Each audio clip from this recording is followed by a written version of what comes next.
আসসালামু আলাইকুম বন্ধুরা, আজকে আমি এমন একটা ভিডিও আপনাদের সামনে দেখাবো যেখানে অনেক সময় আমাদের হাতে ব্যথা হয়, এই কবজাগুলো ব্যথা থাকে, যার ফলে আমরা আটা সানতে পারি না। তা আটা যাতে না সানতে হয় বা আপনাদের সুবিধার জন্য আমি একটা ভিডিও আপনাদের সামনে আনছি, আপনারা দেখতে থাকুন। এই মিক্সারের সাহায্যে আমি আপনাদেরকে আটা মেখে দেখাবো। তাহলে দেখুন, আমি 2 কাপের মতো আটা নিয়েছি, অল্প একটু নুন,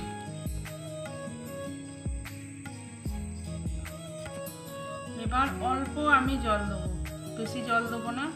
কেন বেশি জল দিলে আমাদের আটা মাখাটা কম হয়ে যেতে পারে।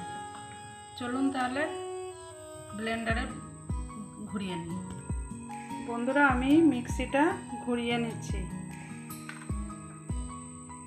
আমার আর একটু জল লাগবে, সামান্য একটু জল আর একটু লাগবে। আমি আর একটু জল দিলাম। এবার আমি ঘুরিয়ে নেব।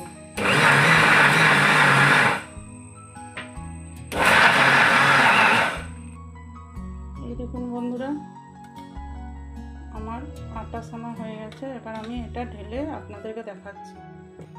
এই দেখুন বন্ধুরা, আমার আটা সানা হয়ে গেছে।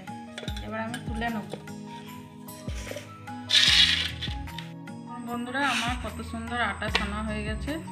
এবার যে যটা রুটি খাবে আমাকে সেরকম মতো আমি তৈরি করে নেব। তাহলে দেখলেন তো কি সুন্দর, হাতে করে মাখা আর কোনো প্রয়োজন পড়বে না। কারো যদি হাতে ব্যথা থাকে তাহলেও আর কষ্ট করে সানতে হবে না। আপনারা এইভাবে সানবেন। ভিডিওটা যদি ভালো লাগে লাইক, শেয়ার, কমেন্ট করবেন এবং আমার চ্যানেলটাকে সাবস্ক্রাইব করে দেবেন। আল্লাহ হাফেজ।